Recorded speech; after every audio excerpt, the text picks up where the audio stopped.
Hello friends, welcome to your next lecture of twelfth economics. Twelfth economics के syllabus में हमारा जो second chapter है यूटिलिटी एनालिसिस, जो कंज्यूमर बिहेवियर को स्टडी करने के लिए काम आता है, वो पर्टिकुलर पार्ट हमने स्टार्ट किया हुआ है। ये सारे जो चैप्टर 2 के लेक्चर्स है, ये एनरिच नॉलेज, ये जो हमारा यूट्यूब चैनल है, इस पे हमेशा ये पर्टिकुलरली अवेलेबल रहेंगे। तो ये सारे लेक्चर्स आप देख सकते हो। रेगुलर नोटिफिकेशंस के लिए आप चैनल जरूर सब्सक्राइब कीजिए। नाउ चैप्टर 2 यूटिलिटी एनालिसिस का जो आज का सेशन है, ये काफी ज्यादा इंपॉर्टेंट रहने वाला है। आज के सेशन में जो पार्ट हम स्टार्ट कर रहे हैं, basically it will be a 2 phased part. एक आज के लेक्चर में कुछ पार्ट कवर होगा और कल के लेक्चर में कुछ पार्ट कवर होगा। तो 2 लेक्चर्स में ये बेसिक पार्ट डिवाइडेड है, जहां हम रिलेशन देखने वाले हैं between total utility and marginal utility. अब ध्यान रखना है कि जो कंसेप्ट्स हम बात कर रहे हैं, ये वेरिएबल्स मार्जिनल, टोटल, ये सिर्फ यूटिलिटी के कॉन्टेक्स्ट में यूज नहीं होते। ये पर्टिकुलर कंसेप्ट जो है ये यूनिवर्सल है। मार्जिनल और टोटल, ये दोनों जो रिलेशन है ये यूनिवर्सल है। ये रादर देन यूटिलिटी, आगे भी अगर आप इकोनॉमिक्स में theory of production, theory of cost, revenue का थ्योरी, इनकम का थ्योरी सेलर्स के, वहां पे भी आपको ये टोटल और मार्जिनल के कंसेप्ट आते हैं। जैसे यूटिलिटी में टोटल और मार्जिनल यूटिलिटी है, वैसे प्रोडक्शन में टोटल प्रोडक्ट, मार्जिनल प्रोडक्ट होता है। कॉस्ट में टोटल कॉस्ट, मार्जिनल कॉस्ट होता है। आगे अगर हम जाएंगे रेवेन्यू में, तो टोटल रेवेन्यू, मार्जिनल रेवेन्यू है। और हर जगह इनके रिलेशन का जो पैटर्न है वो सेम होता है। तो वो रूल्स जो है वो यूनिवर्सल है। तो आज के सेशन में हमको पहले वो रूल्स देखने हैं, बाद में फिर हम यूटिलिटी के ऊपर फोकस करेंगे कि फिर एग्जैक्टली टोटल और मार्जिनल यूटिलिटी के साथ क्या है। ये देखने के पहले हमें जनरल रिलेशन देखना है बिटवीन कोई variable as a total and as marginal. तो बहुत बहुत अच्छे से आपको ये ध्यान देना है। इसके पहले कि हम आज का सेशन का आज का टॉपिक स्टार्ट करें, हमेशा की तरह हम रिवाइज जरूर करेंगे। रिविजन्स ये इस लेक्चर्स का पार्ट हमेशा रहेगा, कॉन्स्टेंटली रहेगा। थ्योरी सब्जेक्ट्स में ये थोड़ा सा हमको ध्यान देना पड़ेगा, बट लेक्चर्स के साथ देंगे तो अच्छे से बिना डिफिकल्टी के ये लर्न भी हो जाएगा। एक्सप्लेनेशन तो होगा ही, कंसेप्चुअल अंडरस्टैंडिंग भी होगा, और मेरे साथ रिवाइज करते रहोगे तो ये पार्ट आपको लर्न भी हो जाएगा। सो चैप्टर 2 यूटिलिटी एनालिसिस को क्विकली गो थ्रू कर लेते कि पिछले 2 सेशंस में हमने क्या देखा है। तो बेसिक चीज हमने देखी that utility is a want satisfying power of a commodity. Commodities की जो वांट सेटिस्फाइंग पावर है उसको हम बोलते हैं यूटिलिटी। फिर इस यूटिलिटी का सबसे पहला क्वेश्चन जो हमने देखा था वो था features of utility. I hope आपका याद हो चुके होंगे। 10 अलग अलग फीचर्स हमने इसमें डिस्कस किए थे। सबसे पहला फीचर जो हमने यहां देखा था वो था रिलेटिव कंसेप्ट, कि डिपेंडिंग अपॉन सिचुएशन यूटिलिटी बदलती है। जैसे टाइम बदल गया, प्लेस बदल गई, तो यूटिलिटी अलग हो जाती है, इसीलिए रिलेटिव कंसेप्ट। फिर अगला देखा था subjective concept. Satisfaction being a psychological concept, person to person अलग है, बिकॉज हर पर्सन के लाइक, डिसलाइक, प्रेफरेंसेस ये अलग अलग होते हैं, और इसी रीजन की वजह से ये पर्सन टू पर्सन अलग करेगा। वेजिटेरियन, नॉन वेजिटेरियन पर्सन का एग्जांपल हमने देखा था। एग्जांपल्स याद रखोगे तो कंसेप्ट अच्छे से याद रहेंगे। थर्ड पॉइंट हमने देखा था इथिकली न्यूट्रल कंसेप्ट। सो वांट सेटिस्फाइंग पावर होनी जरूरी है। वो सही वांट है, गलत है, इससे फर्क नहीं पड़ता है। इसी चीज को हमने देखा था कि ऐसा जो स्टडी है हम उसको बोलते हैं कि दैट पॉजिटिव साइंस, ऐसा हम उसको जनरली इकोनॉमिक थ्योरीज में हम यूजुअली ऐसे इसको डिस्क्राइब करते हैं कि ये पॉजिटिव साइंस का पार्ट होता है। अब ये पर्टिकुलर पॉजिटिव साइंस में हमने पूरा डिटेल पिछले सेशन में कवर किया। तो यहाँ नाइफ का एग्जांपल हमने देखा था कि वेजिटेबल्स कट करने के लिए भी काम आ सकता है और किसी को हार्म करने के लिए भी आ सकता है। फिर इन तीनों के बाद जो अगले 3 पॉइंट्स है वो तीनों डिफरेंशिएशन है कि यूटिलिटी इसके क्लोज कंसेप्ट से कैसे अलग होता है। जैसे अगला जो पॉइंट है वो है यूटिलिटी डिफर्स फ्रॉम यूजफुलनेस, कि प्रोडक्ट में यूटिलिटी है तो वो यूजफुल रहेगा ऐसा जरूरी नहीं है। जिसमें अल्कोहल का एग्जाम्पल हमने देखा था कि अल्कोहल में जो ड्रंकर्ड पर्सन है या जो ड्रिंक करने वाला पर्सन है उसको नशा करना होता है, तो वो मिल जाता है मतलब यूटिलिटी है, बट वो उसके लिए हार्मफुल है तो इसका मतलब वहां पे यूजफुलनेस नहीं है। अगला पॉइंट जो हमने देखा था वो था यूटिलिटी डिफर्स फ्रॉम प्लेजर, कि कोई चीज वांट सेटिस्फाई कर दे इसके लिए आप हमेशा खुश रहो जरूरी नहीं है। से फॉर एग्जांपल हमने बात की थी मेडिसिन की, कि बीमार आदमी को ठीक होना है तो ठीक होने के लिए दवाई काम आती है, तो वो यूटिलिटी दे रही है। बट वो दवाई कंज्यूम करने में, इंजेक्शन लेने में उसको मजा नहीं आ रहा है, तकलीफ हो रही है। तो पॉइंट ये है कि यहां पे वो यूटिलिटी है बट प्लेजर नहीं है। देन अगला जो आखिरी पॉइंट हमने डिफरेंशिएशन वाला जो अगला पॉइंट देखा था वो था utility differs from satisfaction. Now utility want satisfying capacity होती है, सेटिस्फैक्शन एक्चुअल रियलाइजेशन है। यूटिलिटी कंजम्पशन के पहले सोची जाती है और सेटिस्फैक्शन जो है वो कंजम्पशन का एंड रिजल्ट होता है। देन 7th पॉइंट हमने डिस्कस किया था that measurement of utility is hypothetical, कि यूटिलिटी को मेजर करना पॉसिबल नहीं है, ये ऑर्डिनल एनालिसिस का पार्ट है।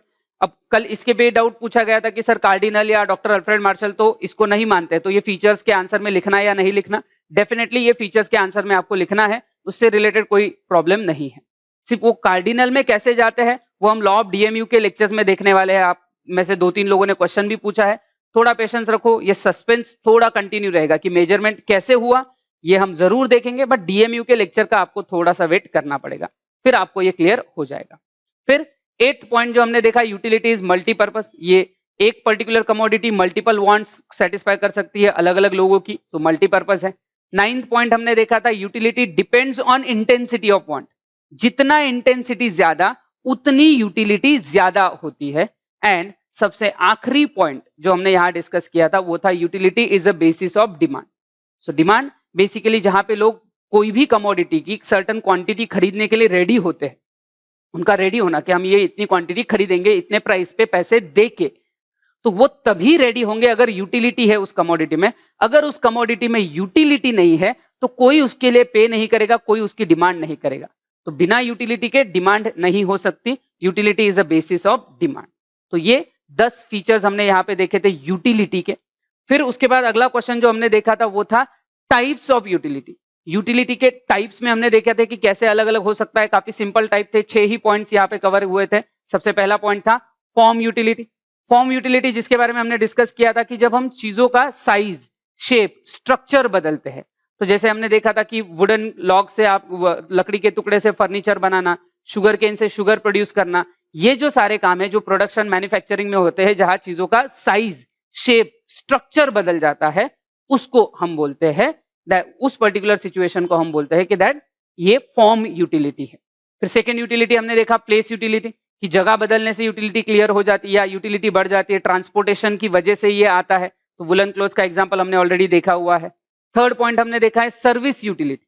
याद रखना सर्विस यूटिलिटी में पर्सनल स्किल्स यूज होते हैं, जो भी लोग ये यूटिलिटी प्रोवाइड कर रहे हैं ये प्रोफेशनल्स अपने स्किल्स का यूज करते हैं और सर्विस प्रोवाइड करते हैं, जैसे डॉक्टर, लॉयर, टीचर्स। फिर उसके बाद अगला पॉइंट, फोर्थ पॉइंट हमने देखा था नॉलेज यूटिलिटी। किसी भी चीज को यूज करने का जब आपके पास नॉलेज है, that when you know how to use the product, वो प्रोडक्ट यूज कैसे करना है ये जब आपको पता है, तो हम उसको बोलते हैं that it is a knowledge utility. फिर उसके बाद अगला है पोजेशन यूटिलिटी, जो बायर को या ओनर को मिलते हैं। पोजेशन यूटिलिटी को ही ओनरशिप यूटिलिटी ऐसा भी बोला जाता है, जो बायर को मिलता है कि आप किसी भी चीज के ओनर बनते हो, मालिक बनते हो, तो वो मालिक बनने से जो सेटिस्फैक्शन आपको मिल रहा है दैट इज पोजेशन यूटिलिटी। और आखिरी हमने देखा था time utility. Time utility is nothing but time change होगा, जब आपके पास एबेंडेंट है, कोई चीज अवेलेबल है तो संभाल के रखो, स्टोरेज करो। तो याद रखना स्टोरेज या वेयर हाउसिंग करने से ये यूटिलिटी आती है। जैसे हमने देखा था फॉर्म प्रोडक्शन से आता है या प्लेस यूटिलिटी ट्रांसपोर्टेशन से आता है, उसी तरीके से टाइम यूटिलिटी स्टोरेज की वजह से मिलता है। तो ये 6 टाइप हमने कवर किए थे, form utility, place utility, service utility, knowledge utility, possession utility और सबसे आखिरी टाइम यूटिलिटी। तो ये जो पार्ट था ये था related two types of utility, utility के टाइप हमने देखे। तो इतना पार्ट हम पहले 2 लेक्चर्स में देख चुके हैं। ये रिविजन्स हमेशा होते रहेंगे, जरूरी है, ताकि आप मेरे साथ ये आंसर्स भी देते रहो। स्क्रीन पे आता रहता है बट उसके पहले आप भी आंसर्स दिया करो, सो आपको ये अच्छे से लर्न होगा। अब आगे बढ़ते हैं। कंसेप्ट्स ऑफ यूटिलिटी के लिए हमको जाना है। ये नोट्स आपको लिंक में अवेलेबल है, तो वहां पे देख सकते हो, आप लिंक्स में आप ये डाउनलोड कर सकते हो। अगर आपको नहीं डाउनलोड करने में तकलीफ आ रही है तो आप मुझे कांटेक्ट कर सकते हो, डाउट्स के लिए तो करो ही। साथ ही साथ में अगर आपको नोट्स या कुछ और डिफिकल्टी आती है तो भी आप मुझे कांटेक्ट कर सकते हो। नाउ टोटल यूटिलिटी, ये एक कुछ कंसेप्ट है, कंसेप्ट ऑफ टोटल यूटिलिटी, ये पहला कंसेप्ट है। और ये मार्जिनल यूटिलिटी है। ये टोटल और मार्जिनल यूटिलिटी का बेसिक एक्सप्लेन करने के बाद आगे एक और बड़ा क्वेश्चन दिया है जिसमें हमें डायग्राम वगैरह भी निकालना है, relation between total and marginal utility. अब याद रखना, मैंने जैसे पहले भी बोला आज के सेशन को स्टार्ट करने के पहले, कि ये जो पर्टिकुलर कंसेप्ट है ये पूरा टोटल, मार्जिनल और उसका रिलेशन, ये 2 सेशंस में कवर होगा। Utility particularly total and marginal utility के रिलेशन के लिए हम अगले सेशन में देखेंगे। ये वाला जो सेशन रहेगा हमारा, हमें बेसिक फोकस जो करना है वो दो कंसेप्ट पे करना है। एक, मार्जिनल क्या होता है, दूसरा टोटल क्या होता है। इनके रिलेशंस यूटिलिटी के साथ कैसे है वो आगे देखेंगे, बट पहले हमें सिर्फ देखना है कि total and marginal as a concept क्या है। अब ये मैंने पहले भी बोला कि आगे भी जो थेरीज आती है कॉस्ट एक्सेट्रा वगैरह, वहां पे भी ये काम आएगा, तो इसीलिए इसको अच्छे से याद रखना और ध्यान रखना। अब हम ये देखने वाले हैं और इसके लिए हम कुछ एग्जाम्पल्स लेंगे। तो आप लोगों से रिक्वेस्ट रहेगी कि जो भी एग्जाम्पल्स मैं आपको बोलते रहता हूँ साथ साथ में लिखते रहो, तो एक आपका लेक्चर में इन्वॉल्वमेंट भी बना रहेगा, और इन्वॉल्वमेंट बनने के साथ साथ फिर आपको ये कंसेप्ट आगे कभी रेफर करने के लिए जरूर काम आएगा। तो शुरुआत करते हैं। जो हमारा टॉपिक रहेगा वो है relation between total and marginal. ध्यान रखना, मैं यहां पे लिख रहा हूं टोटल एंड मार्जिनल, मैं टोटल यूटिलिटी और मार्जिनल यूटिलिटी नहीं लिख रहा हूं, मैं सिर्फ लिख रहा हूं टोटल एंड मार्जिनल।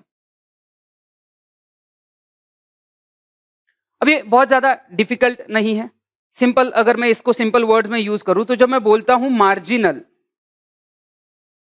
मींस किसी भी एक अकेली चीज का जो इंपैक्ट होता है इंडिविजुअल चीज का, उसको हम बोलते हैं मार्जिनल। और टोटल जो बनता है वो बनेगा एडिशन ऑफ मार्जिनल। मतलब इन इंडिविजुअल्स को अगर आप ऐड करो तो मार्जिनल टोटल मिलता है। मार्जिनल्स को जब हम ऐड करेंगे इंडिविजुअली तो हमें टोटल मिलता है। जो भी मैंने ये लिखा है इवेंचुअली समझ जाएगा, बट इसके लिए सपोज हम कुछ एग्जांपल लेते हैं। से फॉर एग्जांपल, आपको किसी दिन कोई शॉपिंग करनी थी और आपके पास पैसे दिए गए और आपको बोला गया कि आपको जो खरीदना है खरीद सकते। तो आपको शॉपिंग करनी थी और आपने खर्चा करने के लिए सोचा, तो सबसे पहले सपोज आप गए मार्केट में, पहली चीज आपने खरीदी शर्ट। अब जब ये शर्ट खरीदा इंडिविजुअल, या मैं यहां लिख रहा हूं मार्जिनल, ये शर्ट आपने खरीदा 1000 रुपीज का, 1000 रुपए में आया। दूसरा, अब दूसरी चीज खरीदने के पहले आपने ये सोचा कि अभी तक मैंने कितने पैसे खर्च कर दिए, जितने मेरे पास अवेलेबल थे उसमें से कितने पैसे मैंने खर्च कर दिए। तो अगर आप इसकी टोटल करोगे तो वो भी 1000 ही आएगी। अब आपने कोई सेकेंड चीज खरीदी, अब आपने पहले शर्ट खरीदा था, शर्ट खरीदने के बाद आपको लगा कि आपको कुछ और चीजें खरीदनी चाहिए, तो आपको जैकेट लेना था, तो आपने कोई जैकेट ले लिया। और ये जो जैकेट है ये आपने ले लिया सपोज 1500 रुपए का, जैकेट की इंडिविजुअल। ये मार्जिनल मतलब क्या होता है, इंडिविजुअल, इंडिविजुअल प्राइस 1500 है। अब मैं आपको क्वेश्चन पूछता हूं कि अब आपने टोटल कितने पैसे खर्च कर दिए सेकेंड चीज खरीदने के बाद। अब आपने कितने पैसे टोटल खर्च कर दिए? तो एकदम सिंपल कॉमन सेंस आंसर है। तो आप बोलोगे कि सर ये 2500 का है। अब ये जो 2500 आपने निकाला कि भाई मेरे टोटल खर्चा अभी तक 2500 हुआ, ये कैसे आया है आपका 1000 प्लस 2500। मतलब आपने क्या किया, ये टोटल निकालने के लिए, ये टोटल निकालने के लिए आपने मार्जिनल को इंडिविजुअल को ऐड किया। कॉमन सेंस है कि आपने दो चीजें खरीदी, बताओ दोनों का मिला के खर्चा कितना, 1500। दोनों का मिला के खर्चा कितना, तो पहले का 1000, दूसरे का 1500, 1500 टोटल 2500। तो टोटल क्या है, एडिशन ऑफ मार्जिनल।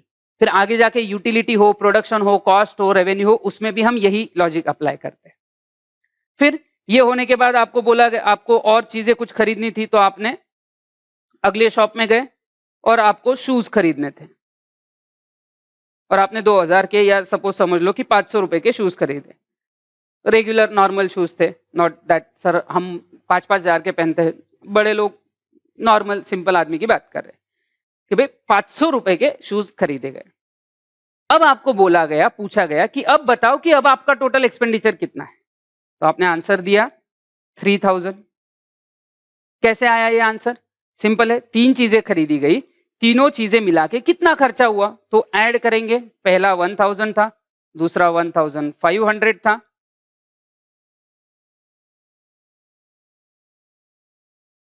$1500 था और तीसरा 500 था।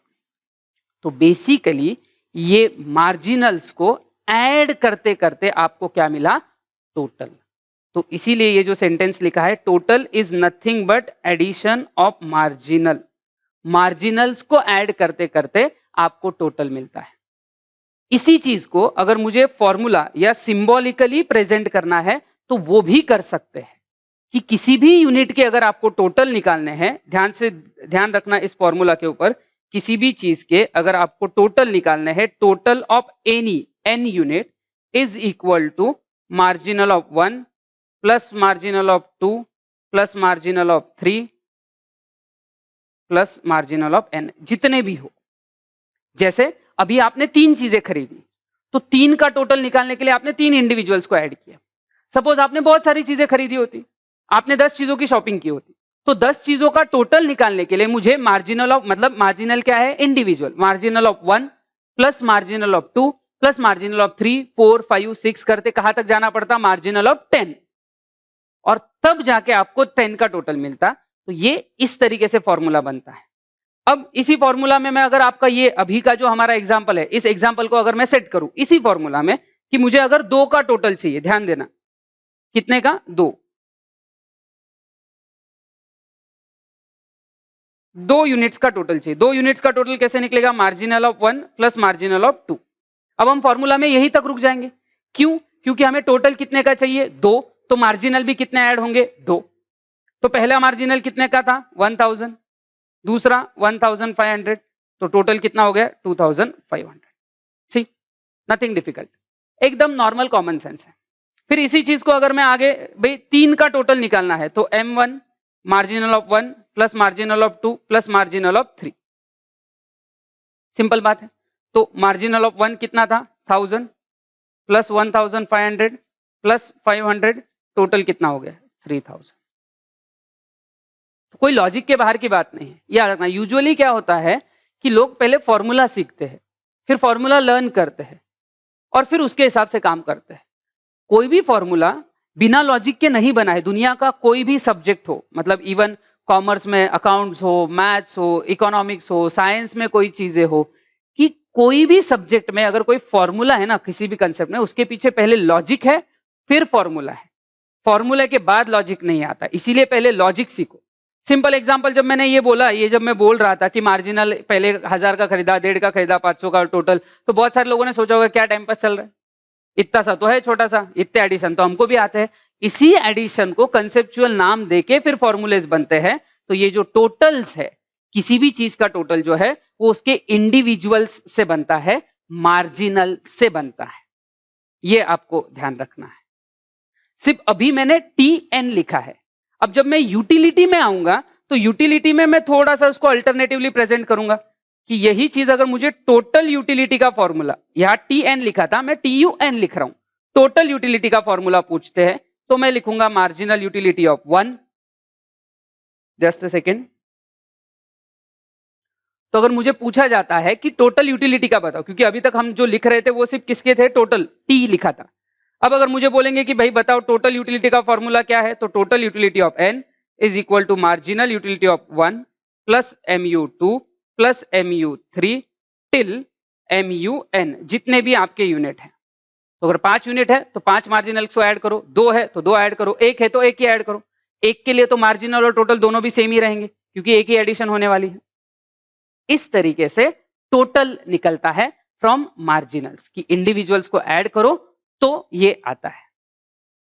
अब अगर इसी एग्जांपल को, अब ये तो सिंपल है कि इंडिविजुअल्स को ऐड करके मार्जिनल मिलता, मार्जिनल्स को ऐड करके टोटल मिलता है, बट टोटल्स से भी मार्जिनल निकल सकता है।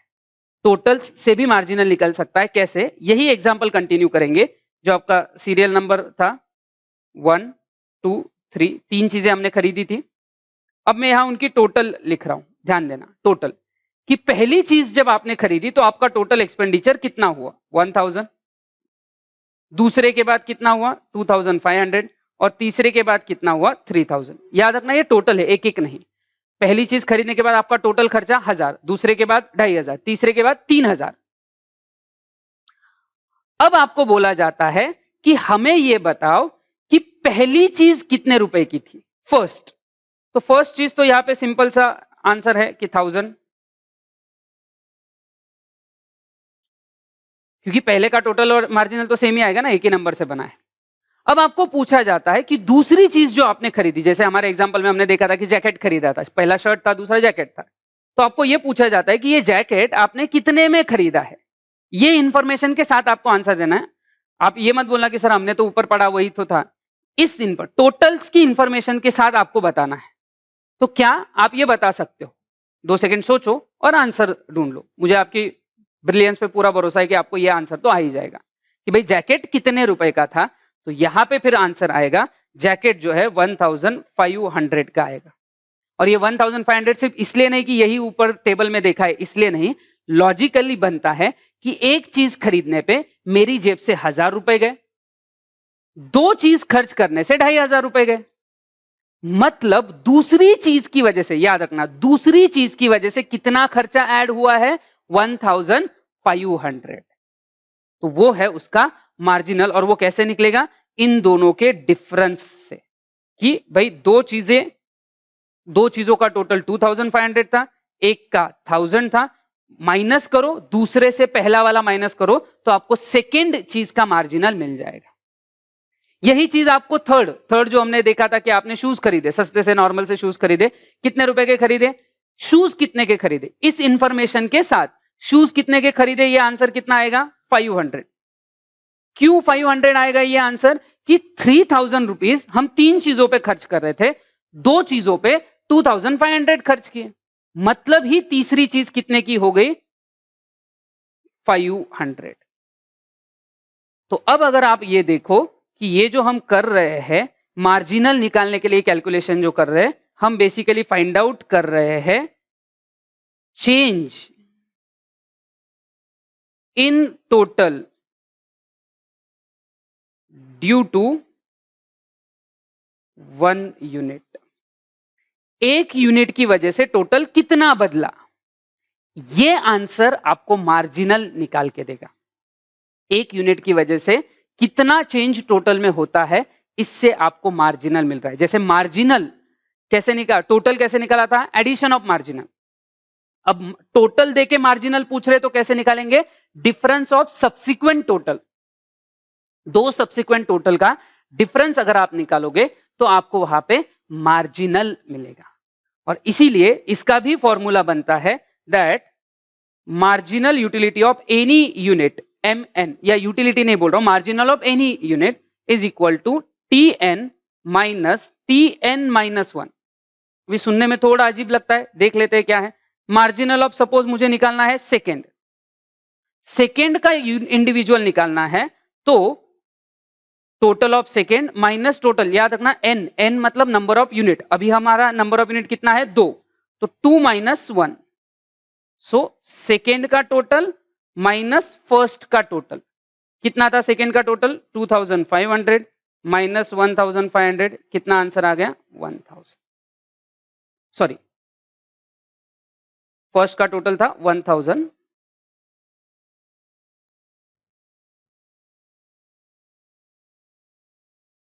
तो यहां पे आ गया 1500 सेकेंड का मार्जिन।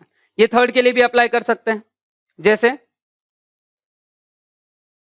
मार्जिनल ऑफ थर्ड आपको निकालना है, तो total of third minus total of 2। अब 2 कैसे आया, n माइनस 1, 3 माइनस 1, तो आंसर कैसे आएगा 3000 माइनस 2500 इक्वल टू 500। यही लॉजिक हमने अप्लाई किया। यहां पे हम ऑलरेडी आंसर्स निकाल चुके हैं, सिर्फ इन निकाले हुए आंसर को हम सिंबॉलिकली प्रेजेंट कर रहे हैं। जैसे टोटल के वक्त भी हमारे को आंसर पता था कि टोटल क्या है, सिर्फ सिंबॉलिकली क्या प्रेजेंट हो रहा है वो लॉजिक हम यहाँ पे देख रहे हैं। यही अगर आपको किसी भी चीज का, सपोज आपके पास पूरा बड़ा डेटा होता और बोलते कि आप मार्जिनल निकालो 10 यूनिट्स का, तो मार्जिनल ऑफ 10 कैसे आता, total of 10 minus total of 9। इस तरीके से मार्जिनल निकलता है। और यही चीज याद रखना, अभी हम ये किसके लिए देख रहे हैं, मार्जिनल सिर्फ नॉर्मल मार्जिनल। यही अगर मुझे पूछेंगे कि मार्जिनल यूटिलिटी का फॉर्मूला बताओ, तो marginal utility of n equals to total utility of n minus total utility of n minus 1। सिर्फ वो u ऐड किया। यही अगर कॉस्ट का पूछ लेंगे तो marginal cost of n is equal to total cost of n minus total cost of n minus 1। Same है, मैंने बोला यूनिवर्सल लॉजिक है। तो सिंपल सा पार्ट यहां पे बनता है कि टोटल्स निकालने के लिए हम मार्जिनल को ऐड करते हैं और मार्जिनल निकालने के लिए दो सब्सिक्वेंट टोटल का डिफरेंस निकालते हैं। आइदर वेज हमें जो चाहिए वो आंसर मिल जाता है। और याद रखना, इस पे हो सकता है कि न्यूमेरिकल क्वेश्चंस आपको 12th के सिलेबस में तो नहीं, पर आगे सीए या सीएस सिलेबस में डेफिनेटली इस पे न्यूमेरिकल क्वेश्चंस आते हैं कि आपको टेबल दिया जाता है और बोलते हैं कि ये टेबल में कैलकुलेट करके दिखाओ कि कितना टोटल है, कितना मार्जिनल है, ऐसे कैलकुलेशंस आते हैं। सो आई होप कि ये चीज आपको अच्छे से समझी होगी। तो हमने यहाँ पे देखा है कि टोटल कैसे बनते हैं, टोटल्स कैसे कैलकुलेट होते हैं, मार्जिनल्स कैसे कैलकुलेट होते हैं। मार्जिनल इंडिविजुअल है, टोटल उन इंडिविजुअल की एडिशन है। और अगर टोटल को दो सब्सिक्वेंट टोटल को अलग करो तो आपको मार्जिनल मिल जाता है। तो इसी तरीके से अगर हमें ये रिलेशन एक्सप्लेन करना है तो इसका एक सिंपल सा मोटो हम बोल सकते हैं या सिंपल सा मंत्र इसका आता है जो हम यहाँ अप्लाई कर सकते हैं। ध्यान से सुनना है, ये छोटी छोटी चीजें होती है बट काम आ जाती है। जैसे पॉजिटिव नॉर्मेटिव के लिए भी हमने देखा था, तो ये मार्जिनल और टोटल के रिलेशन के लिए भी रहेगा। थोड़ा सा ध्यान से सुनना है कि क्या यहाँ एग्जैक्टली हो रहा है। मार्जिनल से मार्जिनल मिलाते जाओ तो टोटल बनता है, मार्जिनल से मार्जिनल मिलाते जाओ तो टोटल बनता है। दो सब्सिक्वेंट टोटल को अलग करो तो मार्जिनल रह जाता है। ये मंत्र याद रखना कि कैसे मार्जिनल और टोटल का फॉर्मूला बनता है। मार्जिनल्स को ऐड करो, मार्जिनल से मार्जिनल मिलाते जाओ तो टोटल बन जाता है, और दो सब्सिक्वेंट टोटल को अलग करो तो मार्जिनल पीछे रह जाता है। तो ये आपके मार्जिनल और टोटल का बेसिक रिलेशन है। याद रखना, सेशन अभी खत्म हुआ नहीं है, अभी भी हमारा एक पार्ट बाकी है। जो यूटिलिटी और मार्जिनल और टोटल का रिलेशन है वो तो देखना ही है, बट इस मार्जिनल और टोटल के रिलेशन में एक छोटा सा पार्ट अभी भी बाकी है और वो है उसके पैटर्न्स। ये बहुत बहुत इंपॉर्टेंट रहने वाले हैं। जो अभी एग्जाम्पल हमने आपका डिस्कस किया था उसमें एज सच कोई पैटर्न नहीं था। जैसे पहली चीज जो आपने खरीदी शर्ट 1000 रुपीज में, फिर अगला उससे ज्यादा खरीदा 1500 में, फिर अगला उससे कम में खरीदा शूज, तो कम ज्यादा रैंडम है, बढ़ रहा है कम हो रहा है। बट अगर मान लिया जाए कि इन मार्जिनल्स में पैटर्न है, इन मार्जिनल्स में पैटर्न्स अगर है, तो वो पैटर्न्स हम कैसे डिस्क्राइब कर सकते हैं ये हमको सीखना है। Let's see. तो इसके लिए आगे और एग्जांपल लेंगे और ये डेफिनेटली आपको साथ में लिखना जरूरी रहेगा। तो सपोज मैं यहाँ पे मार्जिनल्स ले रहा हूं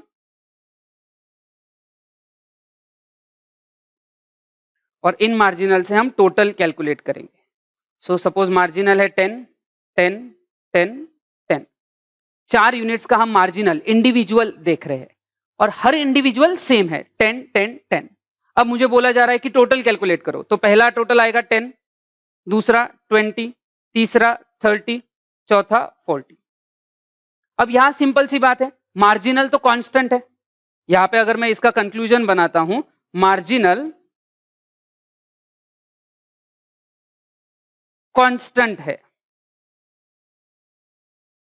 और टोटल जो है वो इंक्रीजिंग है। मार्जिनल कांस्टेंट है और टोटल कैसा है, इंक्रीजिंग। क्यों? क्योंकि टोटल अभी अभी हम देख के आ रहे हैं, टोटल कैसे बनता है, मार्जिनल से मार्जिनल को ऐड कर करके। अब कोई भी पॉजिटिव नंबर को अगर आप ऐड करोगे तो वो टोटल बढ़ती ही जाएगी। जैसे पहली बार 10, फिर +10, फिर +10, फिर +10, और हर बार अगर आप देखोगे कि टोटल जो बढ़ते जा रहा है, यहां पे अगर देखोगे टोटल कितने से बढ़ा 10, यहां पे देखोगे कितने से बढ़ा 10 10, क्योंकि मार्जिनल कांस्टेंट है तो टोटल बढ़ेगा, पॉजिटिव नंबर है बढ़ेगा। और जो बढ़ने का रेट है, ध्यान रखना मैं आगे एक चीज लिख रहा हूं, increasing at constant rate. Total बढ़ तो रहा है, 10 से 20 हुआ, 20 से 30 हुआ, 30 से 40 हुआ, बट हर बार जब वो बढ़ा उसके बढ़ने का रेट जो है वो कांस्टेंट था, सेम था, अलग अलग नहीं था। क्यों हुआ ऐसा? क्योंकि मार्जिनल हर बार कांस्टेंट था। अगर ये मार्जिनल का पैटर्न चेंज हो गया, ध्यान रखना, इसी चीज को या इसी टाइप के एग्जाम्पल को आगे कंटिन्यू करेंगे कि एक मार्जिनल है और एक टोटल है। अब ये मार्जिनल 10 है, 12 है, 14 है, 16 है। अब देखो फर्क क्या हो रहा है, मार्जिनल बढ़ते जा रहा है, मार्जिनल बढ़ते जा रहा है, तो टोटल ऐड करूंगा तो 10 आएगा पहले का, 10 प्लस 12 करेंगे 22 आएगा, 22 प्लस 14 करेंगे 36 आएगा, 36 प्लस 16 करेंगे तो 52 आएगा। अब यहां पे मैं अगर कंक्लूड करूं तो मार्जिनल जो है वो इंक्रीजिंग है, पिछली बार कांस्टेंट था। टोटल जो है वो अभी भी इंक्रीजिंग ही है, क्योंकि टोटल एडिशन है और पॉजिटिव नंबर्स है, तब तक तो ये एडिशन बढ़ते ही जाएगी।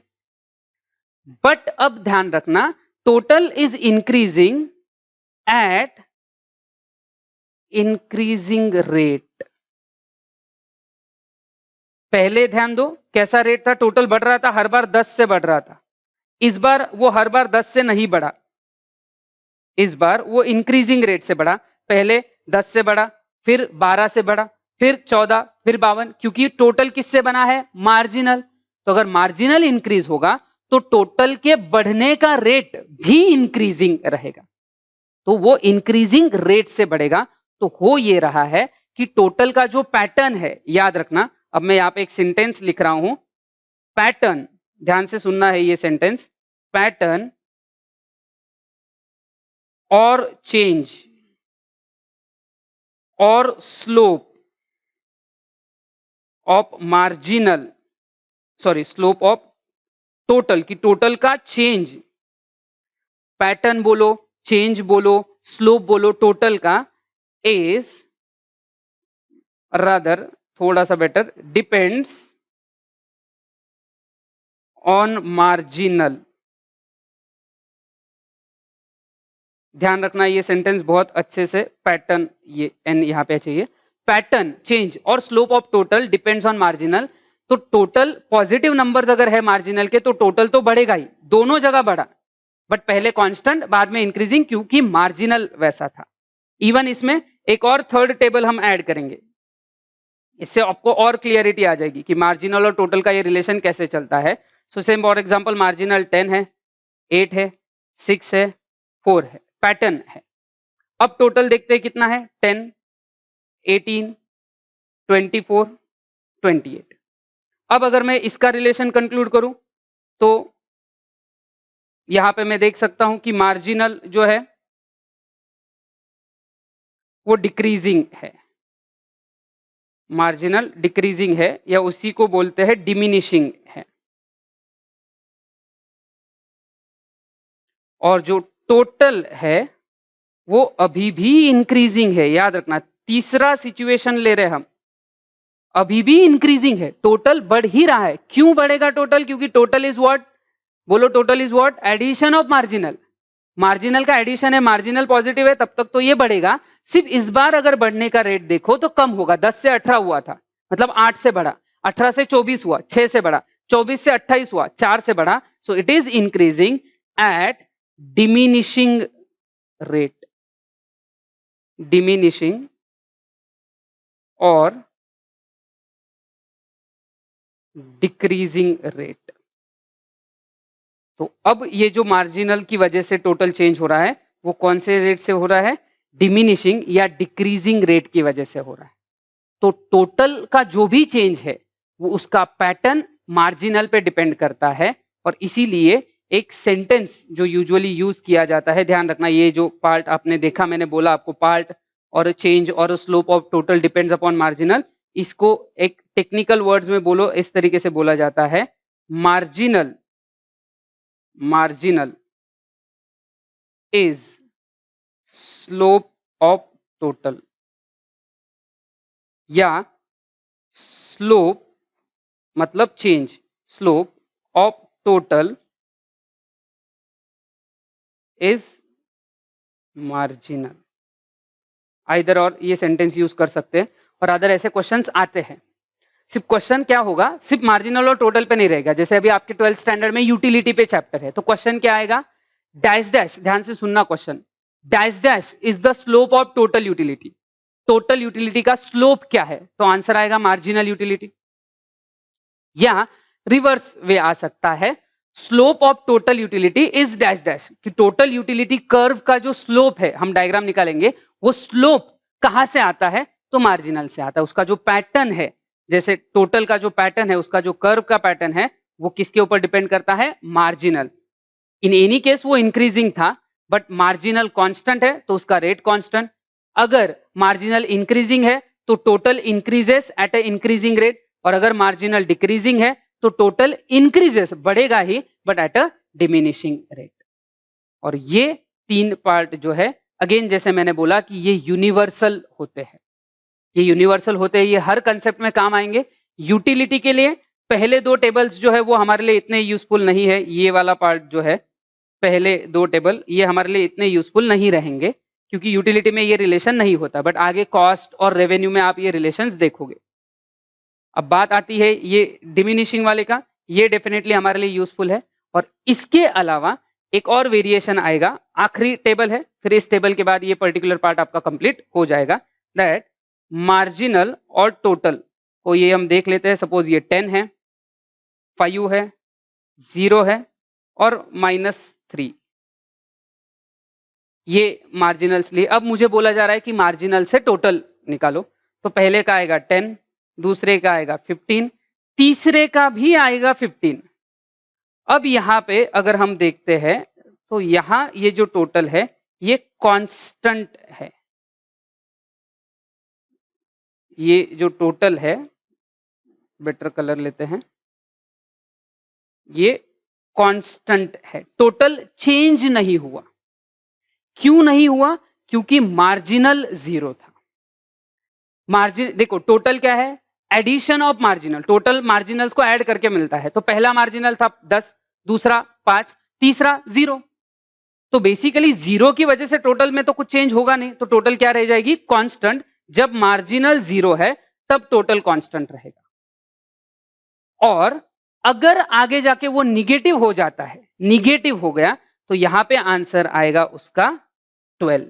अब ये 12 आंसर याद रखना, जैसे अगर मैं फॉर्मूला में भी पुट करता हूं, से टोटल ऑफ 4, 4 की टोटल करनी है, तो marginal of 1 plus marginal of 2 plus marginal of 3 plus marginal of 4। तो पहले का मार्जिनल 10 था, 5 था, 0 था एंड ये था -3। अगर मैं पहले तीनों को ऐड करूं अलग से, याद रखना, पहले मैं इन तीनों को अलग से ऐड कर लेता हूं, फिर बाद में इसका हिसाब करूंगा, तो ये 15 और यहां आ जाता है -3। 15 के बाद यहां पे आ जाएगा -3, तो वो होगा 12। क्यों, क्योंकि मार्जिनल निगेटिव हो गया। तो यहां दो और रिलेशन हम एक्सप्लेन कर सकते हैं, ध्यान रखना है अच्छे से। अगर मार्जिनल 0 है, when marginal is 0, total is constant. Marginal 0 है तो टोटल सेम रह जाएगा। एंड आगे जाके if marginal is negative, marginal अगर निगेटिव हो गया, माइनस में आ गया, देन टोटल डिक्लाइंस, तो टोटल कम हो जाती है, बिकॉज टोटल मार्जिनल के एडिशन से बनता है, और मार्जिनल ही निगेटिव हो गया तो टोटल भी डिक्लाइन हो जाए। और याद रखना, ये जो भी 4 टेबल आपके सामने रखे गए हैं, मैंने बोला है कि ये रिलेशन यूनिवर्सल है। हमारे सिलेबस में ये आखिरी 2 टेबल रिलेवेंट रहने वाले हैं। ये वाला पार्ट जो अभी आपके स्क्रीन पे है, ये आखिरी 2 टेबल्स का, इसका पार्ट और इसका कंक्लूजन आपके लिए रिलेवेंट रहेगा आपके सिलेबस में, राइट। और क्योंकि यूटिलिटी, मार्जिनल और टोटल यूटिलिटी के रिलेशन के लिए यही 2 पार्ट एप्लीकेबल है, बाकी के 2 पार्ट यूटिलिटी के लिए नहीं, बट आप आगे कभी भी मार्जिनल कॉस्ट वगैरह एक्सेट्रा पढ़ोगे तो उसके लिए डेफिनेटली ये यूजफुल रहेंगे। तो ये पूरा बेसिक कंसेप्ट था, relation between total and marginal. याद रखना क्या था, ये relation between total and marginal, जो यूनिवर्सल रिलेशंस है। इसमें यूटिलिटी में एग्जैक्टली क्या पैटर्न आता है, क्या नहीं आएगा, ये हम नेक्स्ट सेशन में देखने वाले हैं। तब तक अगर हम आपके नोट्स पे आते हैं, तो ये कुछ एक्सप्लेनेशन दिया है, पैराग्राफ है, एक्सप्लेनेशन है, फिर पैराग्राफ पे एक्सप्लेनेशन है। तो इसमें हम उसका सिर्फ मीनिंग देख लेते हैं, दोनों का मीनिंग एंड फॉर्मूला। जो 2-3 पॉइंट उसके रिलेशन के हैं, आपस में क्या रिलेशन रखेंगे, वो पॉइंट्स जो है वो हम कल के सेशन में डिस्कस करने वाले हैं, बट अभी बेसिक मीनिंग देख लेते हैं। सी, total utility. Total utility refers to the aggregate of utility addition derived by consumer from all units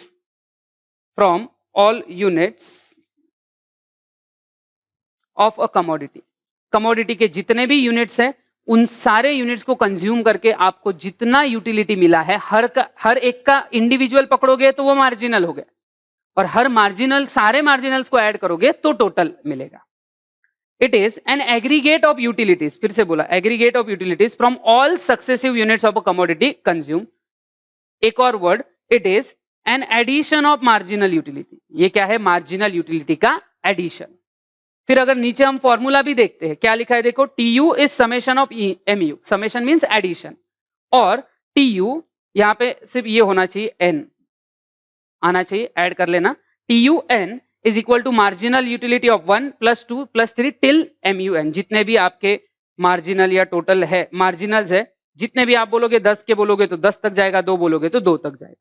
where TU is total utility, MU is marginal utility, MU1, MU2, MU3 are the marginal utility of each unit. वो individual units हो गए, उनको add करके aggregate से मिलता है total utility.